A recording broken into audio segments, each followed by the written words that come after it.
কখন লাগাম চালু হবে এটা বলতে পারবো না, কিন্তু গাড়িগুলো বন্ধ হয়েছে একই কারণ, যেটা হলো বাংলাদেশের কিছু অবৈধ গাড়ি আছে যেগুলো প্রশাসন এখনও খেয়াল করে না। রাস্তাঘাটে আমরা চললে পরে মারধর করছে, গাড়িগুলো আটকে রাখছে। গতকালকে থেকে এই অবস্থা।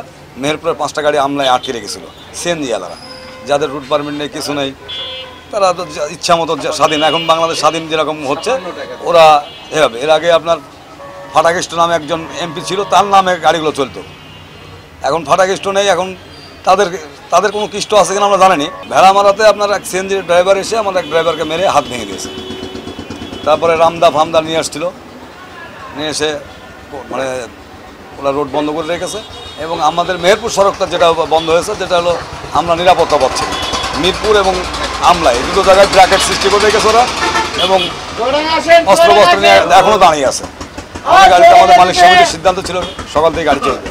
এইটা আমরা এখনও এটা কুষ্টিয়া সংস্থা বসবে, মেহেরপুর সংস্থা বসবে, ডিসিএসপি ডাকলেই গাড়ি চলবে।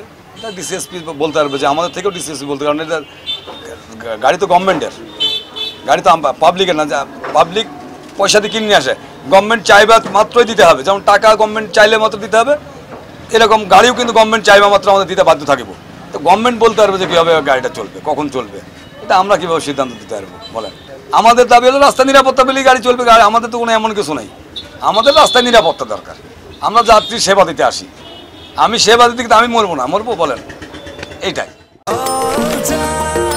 নিশ্চিন্তে খান স্বাস্থ্যকর অল টাইম পান, অল টাইম হেলদি লাইফ।